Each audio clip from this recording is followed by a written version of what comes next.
I thought the imagery was really effective. So, for example, there was a section of time where they painted a picture of, okay, at 2:13 p.m., the first window was broken in the Capitol. At 2:16, Vice President Pence was evacuated from the floor. At 2:24, Trump sent his tweet that Mike Pence didn't have the courage to do what needed to be done. And at 2:26, he was evacuated again to the location where he was held, where his Secret Service detail started to make calls over the radio asking people to tell their loved ones they said goodbye. I thought that was very dramatic and really very disturbing. I'm Benjamin Wittes, and this is the Lawfare Podcast, July 23rd, 2022. Thursday evening, prime time, was the final hearing in the spree of hearings the January 6th committee has put on this summer. It focused on Donald Trump's personal conduct in the period in which the riot was taking place. We sat down in a live Twitter Spaces to debrief on it all. Quinta Jurecic, David Priest, Natalie Orpett, Molly Reynolds, all before a live audience on Twitter, asking questions both orally and in writing. We talked about where this hearing fit in with the larger story the committee was telling. We talked about what we learned that was new, what we learned that was duplicative, and we talked about what the committee is going to do between now and when its hearings resume in September. It's the Lawfare Podcast, July 23rd, January 6th hearings, Day 8 debrief. Quinta, what did we learn from this hearing, and what was your initial reaction to it? I think it's fair to say that this hearing had less new information than the other hearings did, but that doesn't mean that that it wasn't a bombshell necessarily. What the committee sort of set itself to do was walk through the 187 minutes, and they kept repeating that. In between when Trump returned to the White House from his speech at the Ellipse that helped initiate the violence that day, and when he walked out into the Rose Garden a little bit after 4 p.m. to record and release a video that essentially told the rioters to go home. You might recall he says, we love you, you're very special. And the argument that the committee was essentially making is that, this is not a period of inaction by Trump. Rather, it's a period of action by Trump when he essentially had the option to stop the violence and chose explicitly not to. That he, during this period, was sitting in the White House dining room. We saw some little 3D models of the White House dining room with Fox News playing on the little television channel. And that he was watching Fox, calling senators, members of Congress, encouraging them to continue objecting to the certification of the electoral count. That he was, during that period, also tweeting things that sort of helped rile up the crowd rather than calm it down. And this was all despite the urging and desperation of people in the White House. At one point, former White House counsel Pat Cipollone was shown in a deposition being asked whether anyone in the White House had wanted to do anything other than tell Trump to call the riots off. And Cipollone said no one on the staff thought that. Everyone wanted Trump to tell the rioters to essentially back down, and that he invoked executive privilege. But it seemed like, reading between the lines, the only person who disagreed with that was Trump himself. So there were a few sort of pieces of new information here and there. I think that the most jarring in my mind was a testimony from an official in the White House, anonymized, we don't know who, saying that they heard audio from the Secret Service team defending or protecting Vice President Mike Pence during this period. This is the live communications between that team, that there was, yelling, screaming, and and that these folks thought that they were going to die and started making personal calls over the radio saying goodbye to family members. I think that was extraordinarily upsetting. And it is after this point that Trump made that famous tweet that Mike Pence didn't have the courage to do what should have been done. That I think is really the bulk of it. We did kind of did get that TikTok. I think there was also some new information about what Trump did at the very end of the day, where after he left the dining room after recording that Rose Garden video and went up to the residence per a anonymous White House employee who testified to the committee. Apparently, after that point, Trump said nothing about the attack, but commented only, and I quote, "Mike Pence let me down." I think that is striking as well. That essentially is the long and the short of it. So the committee has said that they're planning to continue hearings in September, that they're receiving new information still. And of course, it's worth remembering that this is not, the end of the committee's work, even apart from those September hearings, that they've committed themselves to releasing a full report about their findings. So this may be the end of sort of, this month long or month and a half long sprint of hearings, but they certainly are signaling that there's more to come. All right. So before we get into the more to come, because I actually thought that was one of the most interesting elements of the hearing, let's get quick reactions. David, what did you think of this hearing relative to as both on its own, but also as part of the sequence of hearings that the committee has put on to date? As part of the sequence, I thought it was remarkably effective. It pulled together some of the threads that had been teased in earlier hearings, and it did provide some new information. As Quintus said, it was not bombshell information, but it provided some new, interesting information that really painted a picture of Trump that I suspect he himself doesn't like. A few things that stood out for me in that regard. First, early on, when they were talking about him moving to the private dining room near the Oval Office and spending an entire afternoon there watching Fox News, they pointed out that the White House photographer was going in because that's what White House photographers do. If you've spent time in any functioning White House, you realize there really aren't sensitive moments that the photographer isn't there for. If it's a world crisis, if it's a domestic tragedy, the photographer is omnipresent. And for hours, they told the White House photographer, do not go in there.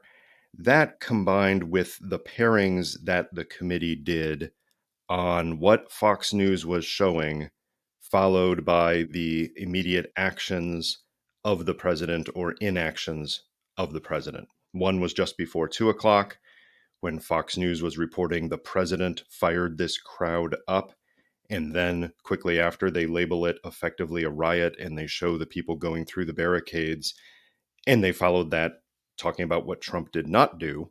And then, as Quinta mentioned, the one around 2:21, I believe it was, in the afternoon, when Fox showed a rioter saying that they were very disappointed in Pence. They've heard the news that he is not doing what they want him to do. And only a couple of minutes later, there was a presidential tweet about Pence not having the courage. And then finally, I would say on the Trump side, the images at the end of Trump trying to do his presentation in the Rose Garden and having trouble getting through the takes. That's something for somebody who likes to project a certain image has to just be embarrassing. He didn't want to say that, the election was over. He couldn't get out the word yesterday because, as he said, yesterday is a hard word for me.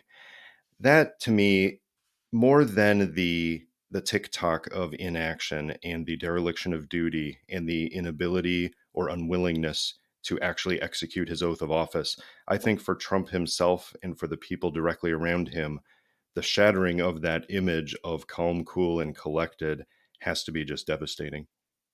Natalie, what was your reaction? Was yesterday a hard word for you, or are you comfortable with yesterday? I think I'll just go ahead and avoid that one. But I will say that my reaction was that I thought the TikTok was very effective. And in some ways, it was almost painting a picture like you could imagine someone dictating a script of political action sequence in a TV show. You had the sort of side by side images of what was happening within the White House among the staff who were not with Trump, these side conversations going on saying, we have to get him to do something. No, you heard him. He doesn't want to do anything. What was going on in the Capitol, what was happening on Fox News, as David said. And I thought the imagery was really effective. So, for example, there was a section of time where they painted a picture of, okay, at 2:13 p.m., the first window was broken in the Capitol. At 2:16, Vice President Pence was evacuated from the floor. At 2:24, Trump sent his tweet that Mike Pence didn't have the courage to do what needed to be done. And at 2:26, he was evacuated again to the location where he was held, where his Secret Service detail started to make calls over the radio asking people to tell their loved ones they said goodbye. I thought that was very dramatic and really very disturbing.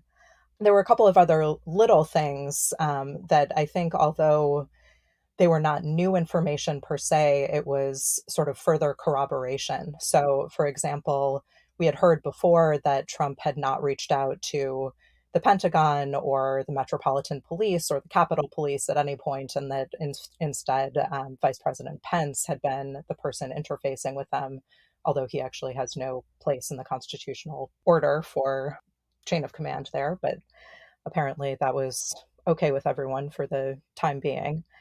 But they had that corroborated further by having footage shown from a deposition of Kellogg, who said, yes, I absolutely would have known had he done it. So it was just confirming more, lest anyone have any doubt that maybe he had actually made these calls and the committee just hadn't talked to the right people to know that that was true. So I'll leave it there. But I thought it was interesting. I thought it was a little bit long, to be honest. Well, I guess I'll say one other thing. The TikTok was effective in showing this absence of action to the extent that it became a negative action. And that was in the service, as David and Quinta both said, of trying to show that he had had a real dereliction of duty, that he had not upheld his oath. They started by presenting the constitutional language of the unique oath that the president takes. And so in this sense, that it underscored a theme that we've spoken about a lot on these spaces. And actually, Quinta and I, with our colleague Tyler McBrien, wrote a piece several weeks ago at this point, making the argument that part of the committee's work here is, it is not to create a criminal case, because that's not the ambit of Congress, but it is to reassert what is meant by an oath and why oaths are important, and why everyone should care that even if it's not breaking a law per se, that breaking an oath is a very serious matter. All right, so I want to talk about the witnesses in this hearing. It seemed to me the use of witnesses here was somewhat less effective than in prior hearings. Neither of the two witnesses seemed to me to have a great deal of new material to bring to the table. And one of them, Matt Pottinger, really spent a lot of time speechifying. Quinta, do you have a sense of what the committee's strategic purpose here was, and how do you think it fared with it? So I'd certainly agree that I don't think, they were there to kind of, again, drop any bombshells, anything like that. I would certainly agree that Pottinger who's a former deputy national security advisor, seemed perhaps a little enchanted with the sound of his own voice. I do think that what the committee was able to do here is just kind of point out how many people were around Trump were disgusted by what was happening, how universal that distaste was. And I do think that matters because as we've kind of all been saying, this is a situation where we're maybe not adding substantial new information, but we're just really, really hammering home this point that Trump could have been taking action to stop the riot, and he went in completely the other direction. And this is just providing, further corroboration of that point. So I believe her name is Sarah Matthews, the other witness who is in the White House communications office. She provided testimony essentially just, saying that she was deeply, deeply frustrated with the inaction or action in the wrong direction on Trump's part, that there is a conversation that she had with other folks in the press office about whether or not Trump should send out a statement decrying the violence, that some felt that, to do that would be, I think she used the language, to hand a win to the media. And she said that she responded, and I'll quote her directly here, bleeps and all. She gestured at the television where the riot was going on and said, "Does it look like we're effing winning?" So I do think that, it adds color insofar as a lot of what we saw after the Cassidy Hutchinson testimony was Republicans in the Trump camp trying to kind of cast doubt on what Hutchinson said, that it does help to have, witnesses who can say, no, this really did happen, just to kind of bolster the sense that this isn't Hutchinson being a fabulist, which I don't think anyone really thought was the case, but that this was, she was sort of the first person out of the gate testifying to what happened. I should also note this wasn't live testimony, but the committee also heard or showed deposition video from a former sergeant, I believe, in the DC's Metropolitan Police Department, who was with the motorcade on January 6th and testified to the fact that he had been told that Trump was irate, that he wasn't being taken to the Capitol, that there was a dispute around that, and that also bolstered what Hutchinson had said. So I think for me, the use of the witnesses here really came across more as kind of just underlining the extent to which the committee had kind of totally locked down everything that it was saying, that it wasn't flying by the seat of its pants, that it had referenced and cross-referenced and dotted all the I's and crossed all the T's, and that these are sort of the folks that it was bringing in to show that that was the case. I'd like to take that one step further. To this point in the hearings, we've had witnesses like Cassidy Hutchinson who offered information that was new. That's true. But we've also had some witnesses who were clearly, we are going to go at this point in the script to this person who's going to say this thing. It was very well programmed. And last night's hearing was clearly in the latter category, and it was a step beyond that.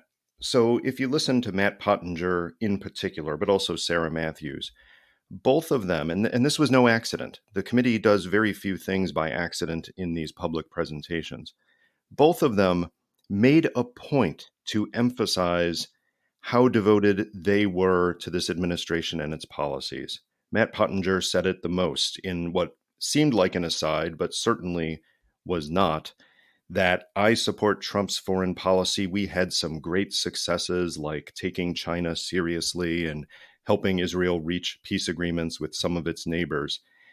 To me, this hearing had a different flavor than the others in that regard. Listen, if we had a time machine and could go back to early 2020 or so, and you tell me that a hearing of a select committee, which has been boycotted by the Republican leadership and members named solely by Nancy Pelosi, would be led by Liz Cheney and have major questioning from Adam Kinzinger, two solid Republican conservatives who, you have to recall, voted against impeaching Donald J. Trump in December 2019, and that this hearing would feature Mitch McConnell as the first evidence presented, and then have Matt Pottinger and Sarah Matthews on there talking about how devoted they were to the Trump cause, my head would still be spinning now that this could have happened. This hearing was a way of saying, we know Donald Trump is watching. For all the people out there who are still having that magnetic attraction to him, we are going to show you how these people did it. It wasn't to present new evidence. It was simply to have people who were that close to Trump saying, and we are this disillusioned. This is actually a great segue to a question that Molly and I were tweeting about yesterday evening. Molly, this hearing was chaired by Liz Cheney, who is, as David notes, not a member of the majority party.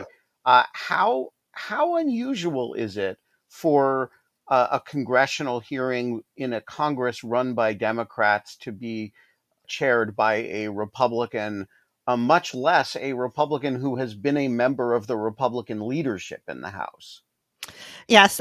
So I actually think that when we are trying to kind of put what's happening in these hearings in a broader context, this piece is really important. There is, if you are not a person who watches congressional hearings with any frequency, and really you probably shouldn't be, there's a lot happening in these hearings that is really unusual. One of the things is what we saw last night. So obviously, part of what generated Representative Cheney chairing the hearing was the fact that Mr. Thompson, the chair of the committee, is out with COVID.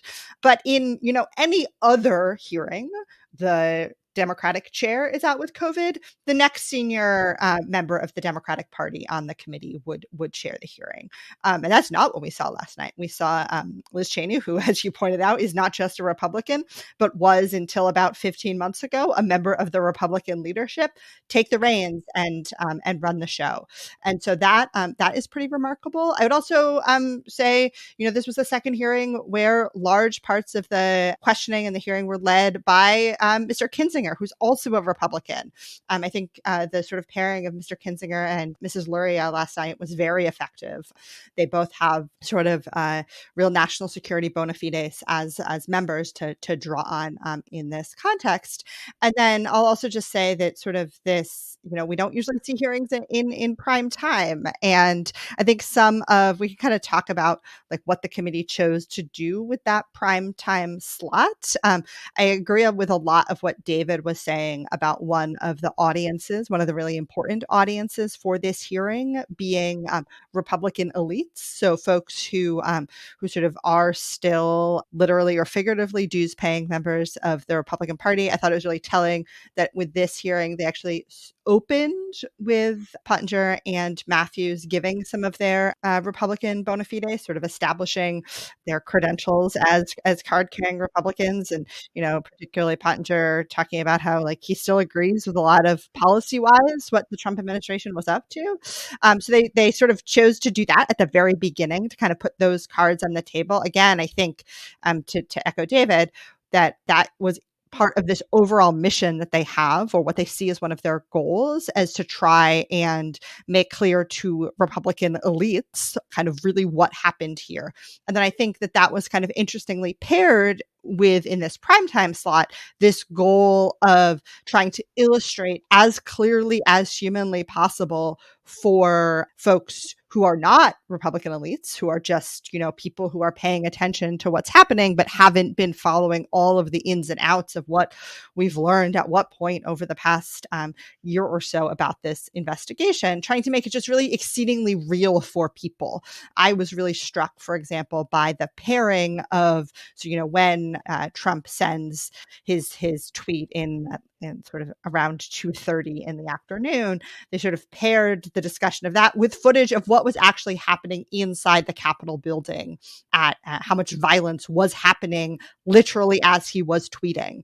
I think sort of that I was also struck by sort of there was a part where they displayed text by some members of the Trump national security team who were in the White House, and they seemed, both deeply troubling, the events that were being recounted, and also I think meant to illustrate, like, if this was your job, this is the kind of thing you would be talking about with your coworkers while it was happening. And so again, simultaneously trying to ground the events of the 6th for people who maybe they watched some of the first hearing, maybe they were tuning into this one, maybe they are only going to see clips of it, but really trying to ground it while also trying to accomplish this secondary goal of appealing and portraying the story for folks at much higher levels of the Republican Party. Molly, I want to follow up with that. One of the interesting dimensions of both Kinzinger and Cheney's performances last night, and actually throughout the thing, is the subtext, which sometimes is not such a subtext, of burning hatred and vendetta against Kevin McCarthy and Mitch McConnell. Both of them repeatedly showed clips of things that the House and Senate leadership had, said about Donald Trump at the time, reminding people that that they know the truth here and are sort of not saying things today that are remotely consistent with their reactions at the time. I'm curious, and I know, Natalie, you have thoughts on this too, so come in whenever Molly is done. What the subtext of that dynamic is. It was particularly, I thought, striking last night. Yeah, so I think you're right to sort of pick up on it as subtext at times and then bordering into just full on text at others. I think one of the things this really illustrates for me, particularly in the context of Leader McCarthy, is not just the real sort of dereliction of duty on his part in the immediate aftermath of the 6th and sort of in the months afterwards, but just how many challenges the Congress and by extension the country will face if Kevin McCarthy is the Speaker of the House in early 2023. It is exceedingly difficult to lead the current House Republican Conference. And I think there are lots of things, and some of them came up last night, where we should have real questions about whether Leader McCarthy is up to the job. And so I think some of it, I'm sure, also is personal. I think that particularly if you're Liz Cheney and you were a member of the Republican leadership and you now are not anymore, in part because of the direction the conference has gone. I'm sure you harbor some ill will towards Leader McCarthy, but I think that it just again illustrates real challenges, not just about the 6th and the aftermath, but about sort of where we might be going next year. Natalie? Yeah, I agree with all of that. I think, to be honest, and Molly is really the expert here, but I've found myself wondering about this strategy just in the sense that it seems a little risky, frankly. It seems like it could play into arguments that, sure, there are Republicans on this committee, but they're not really Republicans, and this is all just a Democratic witch hunt and some of the related rhetoric that we're hearing from Republicans who are trying to delegitimize the work of the committee. But on the other hand, I think, there have been gestures throughout and even in the lead up to these hearings about how the committee was going to be working to hold members of Congress accountable to some extent. So earlier on, people may have thought or hoped that there was going to be, the committee would have evidence of certain members of Congress really doing something that could tie them directly to the violence that happened at the Capitol. And we haven't seen any of that. But this is a sort of quieter way of holding members of the Republican leadership to account and making them appear to be culpable for some of what happened, both during and afterwards. And I don't know what the impact will be. It seems like it could sort of go either way, but I do think it's an important thing to do to try to impose accountability. So before we go to audience questions, I want to talk about what comes next. And it seems to me that the committee has done something very clever here. And I want Quinta and David, your reactions to this. They've said we're gone for the month of August, but boy, people keep coming in and giving us more information. And so we're open for business, and we'll be back in September to talk about the new things that we've found, which seems to me to be a subtle kind of shakedown, and I mean shakedown in the best possible way, where they're basically saying, hey, do you want the next hearings to be about you, or do you want the next hearings to be ones in which you're the witness, or you're the, your testimony is actually what's important? And those groups of people, I mean, think about the difference between the way the committee has portrayed somebody like Eric Hirschman and the way it's portrayed somebody like Rudy Giuliani. Those are very different baskets to be in. And the committee basically seems to me to have said, you have a month to come in, and then, we're going to settle remaining scores at that point. So, Quinta, do you buy my analysis of what the committee is doing here? And if so, do you think it's an effective investigative strategy, and we're likely to get kind of new bombshells in September? Let's have Quinta and David on this. It's a great question, and I'd also be interested to hear Molly's thoughts on this one. I hadn't thought of it in so many words in that way, but I think you may be onto something. I mean, to me, it also struck me as a little bit of, in the same way that the committee has been kind of giving teasers at the end of each hearing for what's coming next. This is a little bit of, tune in for season 2 of Insurrection, right? What will happen next? You too can be part of this story, and I do think that they've clearly been very effective in kind of keeping the ball rolling in that way. I mean, I do think that these last couple hearings have been maybe a little more disorganized than the initial hearings, and I wonder if part of that is actually because they're getting new information and they have to incorporate it. You see that, for example, in getting, a sort of weaving in testimony from White House counsel Pat Cipollone, which we know was recorded only after the unexpected testimony by Hutchinson.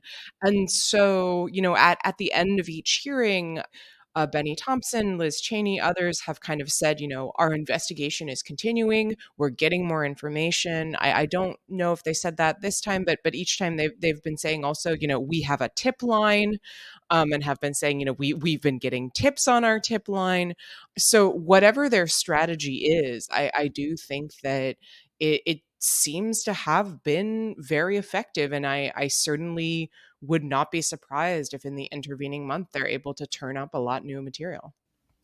It sure seems to me like, I don't know, I could be surprised here, but I'm highly confident that the committee already has some new information that they simply have not presented because it did not fit the thematic structure of these hearings the way they've conceived them so far. So, yes, there is some part of saying that about we're going to have hearings of please feel free to come forward. Some part of that is to encourage people to come forward. And frankly, that does have some support in the hearing itself.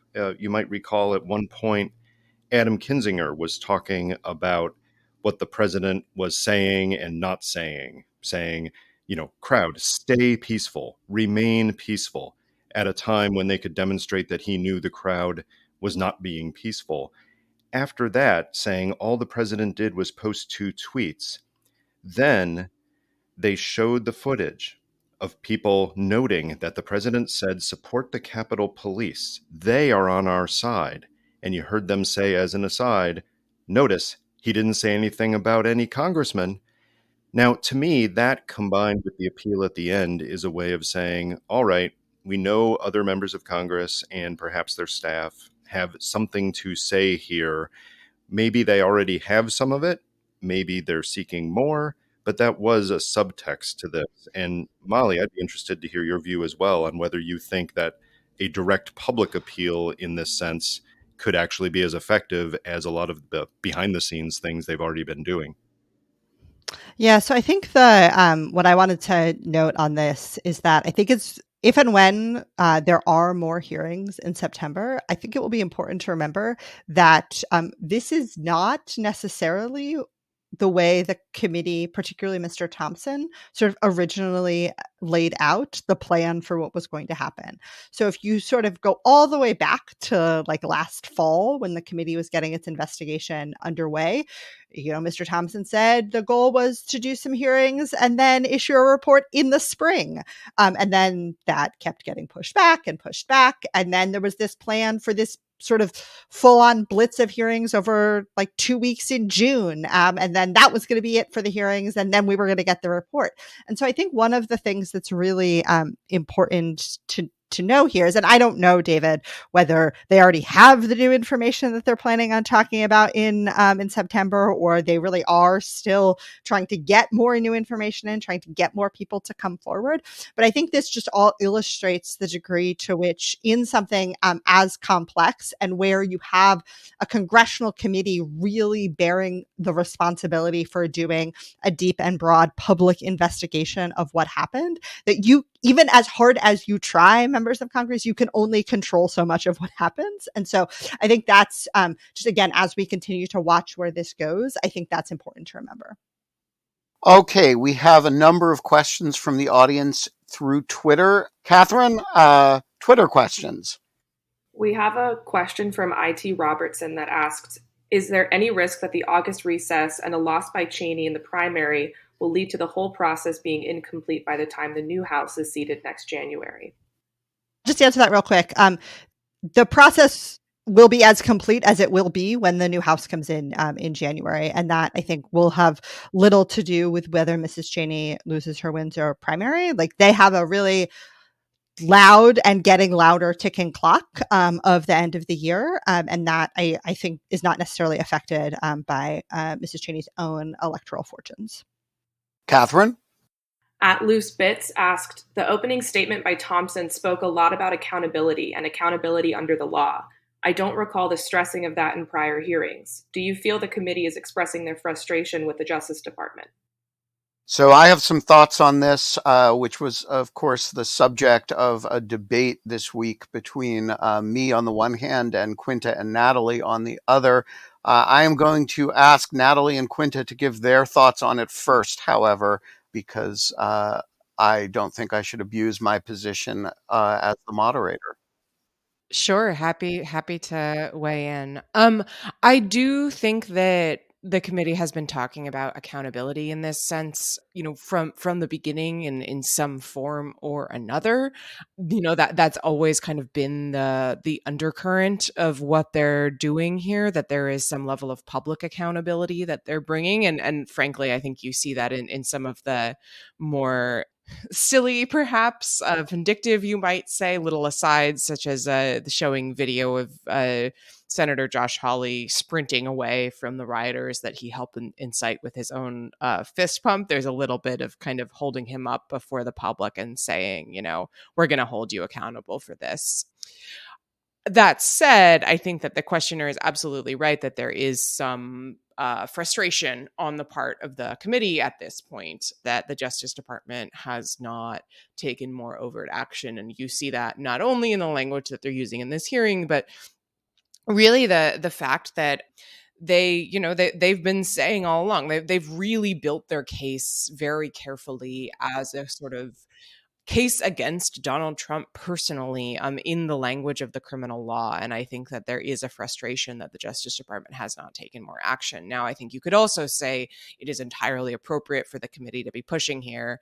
And it makes sense that the Justice Department is the entity that, that needs to be pushed. This is part of what happens in a system where we have different branches of government and there's a push and pull there. But the listener is certainly correct in identifying, I think, perhaps a certain impatience on the part of members of the committee with Attorney General Merrick Garland. Natalie? Yeah, I'll echo all of that. I think it's a good point to raise that those statements were made, though I do think, as I mentioned earlier, that this hearing was sort of interestingly more about the non-legal, in the sense of not statutorily mandated, types of responsibilities that Trump had. It was really much more a discussion of how Trump's actions violated his oath and violated the types of responsibilities that one would expect as a bare minimum from the President of the United States. So I think the substance of the hearing was very much not about DOJ or the lack of action on a criminal law sense. So it was perhaps interesting that that was mentioned up top as maybe a bit of a signal to DOJ. Yeah, so we're in full agreement here. Look, this is a situation where everybody is doing their respective jobs and playing their role. The Justice Department's job is to conduct a criminal investigation, and the committee's job is to pound the table and demand political accountability and to demand other forms of accountability, including legal accountability, and to push the Justice Department to be ever more aggressive. And so I just see that as yes, it reflects the frustration that a lot of them have articulated both publicly and privately. It also reflects the structural difference between the Justice Department and the committee in their roles. Catherine, you have one more question from Twitter. At John M. Alpine asked, Q, I was surprised there was no video or testimony of Trump enjoying and celebrating the insurrection. Seems like such testimony might help prove intent. Did this surprise others? A lost opportunity? So, David, I want you to take this as you are our resident philosopher of presidents behaving badly. I assume, the point made earlier that the White House photographer did not have access to the president is part of the explanation for this, yeah? You got it. It was a deliberate choice by the president or by someone around him. They did not explore that question. I'm not sure it's a central question, but it's absolutely fascinating to me. Was it President Trump saying uncharacteristically, I do not want to be in pictures and videos for the next few hours? Was it a member of his family, perhaps Ivanka or Jared, if Jared could be out of the shower long enough to make such a comment during this stressful afternoon? Or was it a member of the staff, like the chief of staff, who made that comment? And if so, why? I would like to know that. I think that is the primary reason why we don't have it, because the president or someone around him said, we don't want those images. Can I just say one thing on this, Yes. which is because it's a question about video we did not see. I want to make one note of some video we did see that was pretty surprising to me that we have, that the committee has, which is the video of the congressional leadership on the phone with, I believe it was the Secretary of Defense, though I don't remember that for sure, talking about sort of how long would it take for them to clear the building in order to allow the House and the Senate to resume their work. That's just pretty remarkable. It's one of those things that we sort of knew must have happened, but the fact that there was video of it that they could show in the hearing, I think this was a question about what didn't we see. I think that was a piece of video that is pretty remarkable that we did see. All right. It is time for audience questions, and the first question goes to Lori. If you have a question, the floor is yours.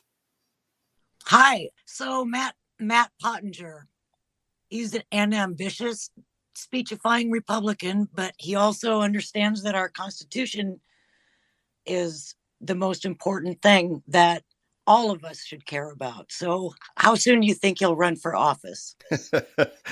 Wow. Who has thoughts on Matt Pottinger? I will say I was speculating on this last night as we were watching him go on and on and on. I would not be surprised to see him commit to running for office soon. But I will say it's a different path than those who have tried to run for office or have run for office from that administration. You look at Ronnie Jackson, who was able to run for office because of his immense flattery of Trump and his basically unwillingness to jump off the bandwagon. Whereas Pottinger, it's kind of like, in a very general sense, it's kind of like a Mike Pence situation, where here's someone who was a true believer, backing all the policies, doing all the things, but then at the end won't have the support of a dramatic percentage of the Republican Party because he's a, quote, traitor. So I'm not sure what the constituency is, but he certainly was trying to present himself in that light. Okay, Ian, the floor is yours. Hi, Ben. Great show, great podcast. Been following for a long time. I asked this question on Twitter as well and was curious what your distinguished panel thinks about this. Given the stark revelations of the hearing last night, and in particular, sort of coupled with Jonathan Swan's reporting in Axios today about the former president's continued efforts to consolidate power in a very undemocratic way, not to be too hyperbolic, but I'm wondering whether we should start drawing more significant historical comparisons with the re-rise of Adolf Hitler following his imprisonment for the failed coup d'etat.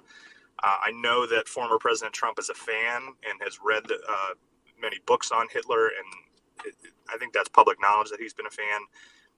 Do you think that that's something that he is eyeballing? And if so, what should we be doing more from a policy standpoint to avoid those types of issues? Thanks.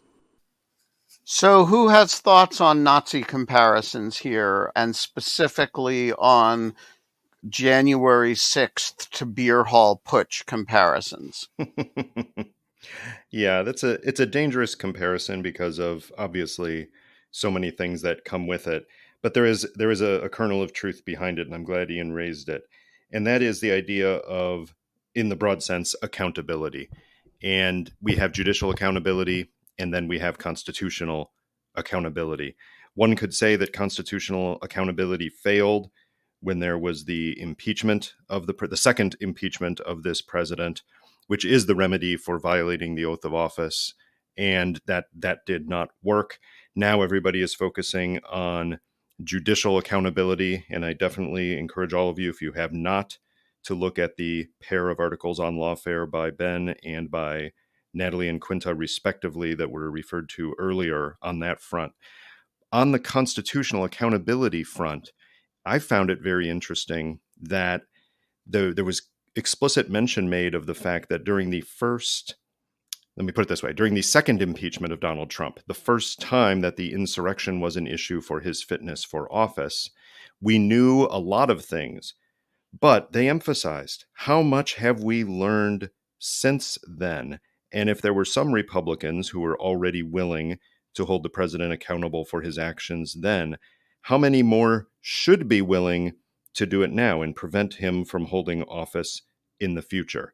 I don't think there will be a third impeachment hearing to go over the same issues as the second, but that was one of the points being made last night. And if it won't be a constitutional proceeding like an impeachment and a trial in the Senate, then I think they're pushing it to the political realm, saying, okay, we couldn't handle that in the House and in the Senate, but voters out there, you need to be thinking constitutionally, not just in a partisan way. Yeah, I will just add on the specific question.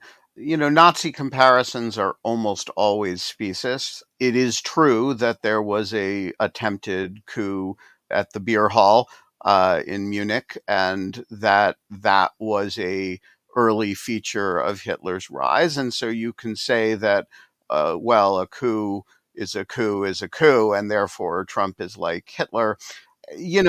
Hitler is an extreme case in so many ways. And their coups are relatively common, and coup attempts are even more common.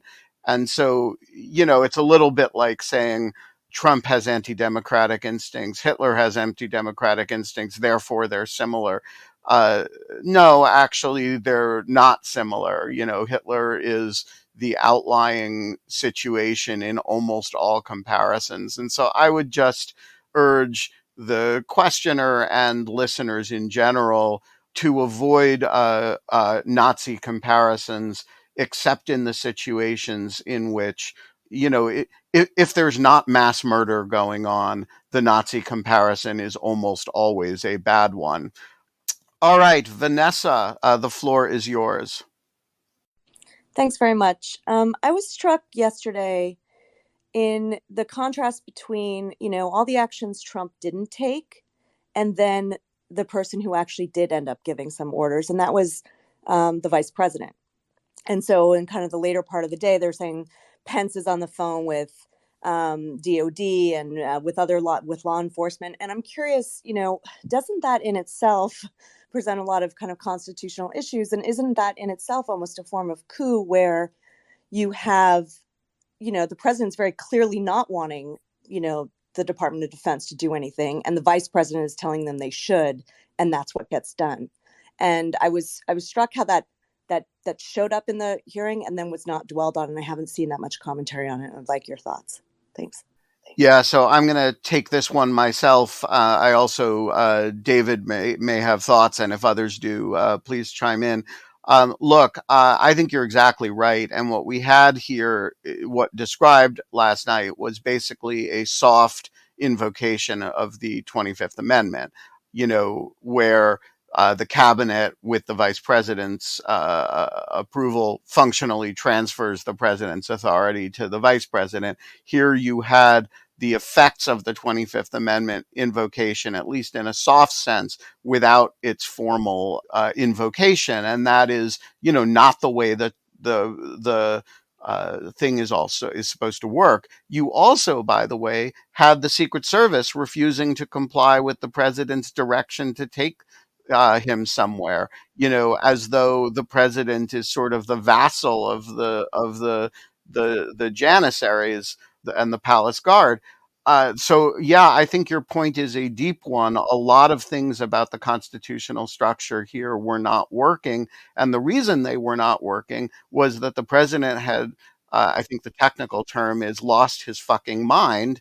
And everybody around him was managing the situation rather than managing it the way the Constitution imagines, which is either you impeach and remove the guy, which had already been tried and had failed, or you invoke the 25th Amendment. But nobody wants political accountability for doing those things. So they were just defying him and using his power in their own hands. David, do you agree with that? Mostly. Let me briefly put some distance between the two cases you cite. The second example you cite, which is the Secret Service refusing to take him into a riot, that is not a constitutional issue. The president is not a dictator, a potentate who commands everyone in the government to do everything he says, no matter what. The Secret Service takes an oath to preserve and defend, like everyone else, to protect and defend. And their job is to ensure the safety of the person of the president and of the presidency. And they were doing their job in that case, and there is nothing constitutionally wrong there. The first case, however, is more troubling, and I do hope there is more examination of this. The solution to a dereliction of constitutional duty is not to find a different way around the Constitution by going to the vice president. In this case, it's particularly troubling because they didn't even really need to do it. The Defense Department could deploy the National Guard. They didn't need the vice president or the president to make a choice on this. But we certainly need to make sure that in the quest to ensure that constitutional government remains, we don't look to solutions outside of that constitutional structure simply because it's convenient. High Time Dozier, the floor is yours. Okay, great. How can we prevent U.S. citizens from going to jail behind misinformation or disinformation, or getting tweets or something that's using modern technology, was confusing a lot of the people? How can we prevent this in the future? Sure, I'm happy to speak to that. I think that one thing that the committee has done clearly with a great deal of care is trying to express compassion for people who they're presenting as having been misled by the former president. You saw that in how they spoke about people who were, in their words, ripped off by the Trump campaign's efforts to kind of present the election as having been stolen, and who donated money to campaigns that may not even have really existed that were run by the Trump campaign.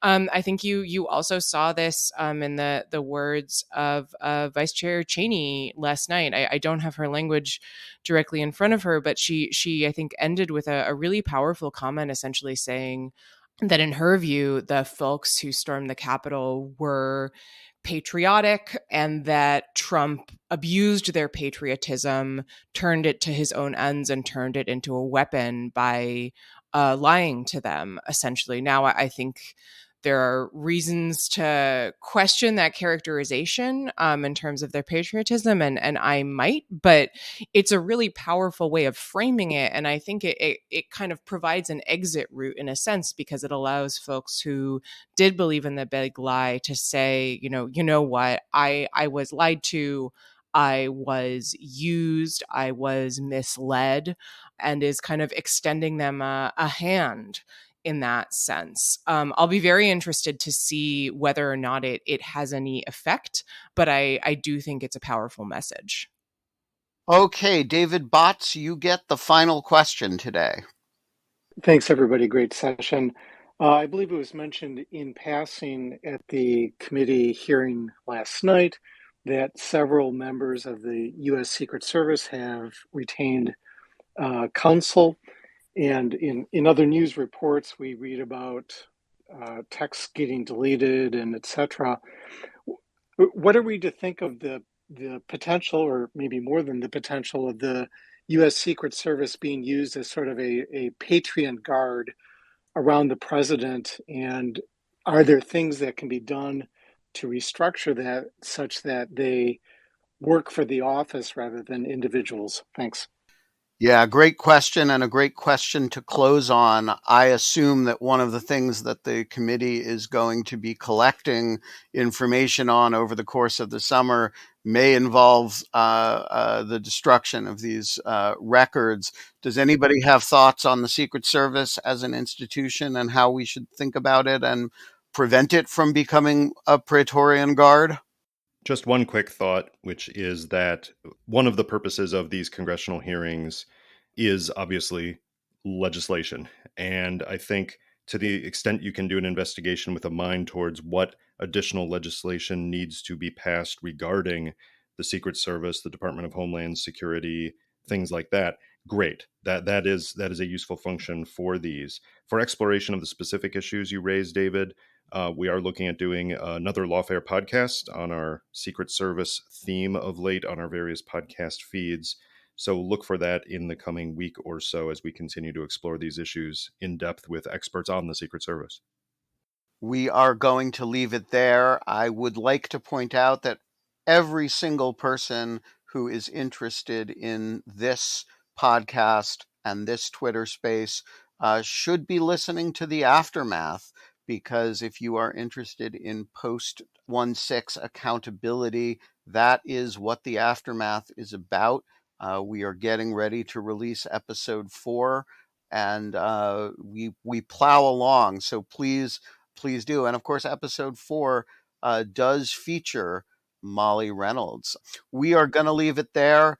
David Priest, Quinta Jurecic, also featured on episode 4 of The Aftermath. Natalie Orpett, Catherine Pompilio, and Molly Reynolds. Thank you all so much for joining us today. The Lawfare podcast is produced in cooperation with the Brookings Institution. Our audio engineer this episode was me and Twitter Spaces. Hey folks, if you are not already a material supporter of Lawfare, I don't know how many times I have to tell you this. We are like NPR. We rely on you for support. So get on it. Our Patreon is patreon.com/lawfare. I will beg, I will plead, I will do whatever I need to do. Sign up. The Lawfare podcast is edited by Jen Patja Howell. Our music is performed by Sophia Yan. And as always, thanks for listening.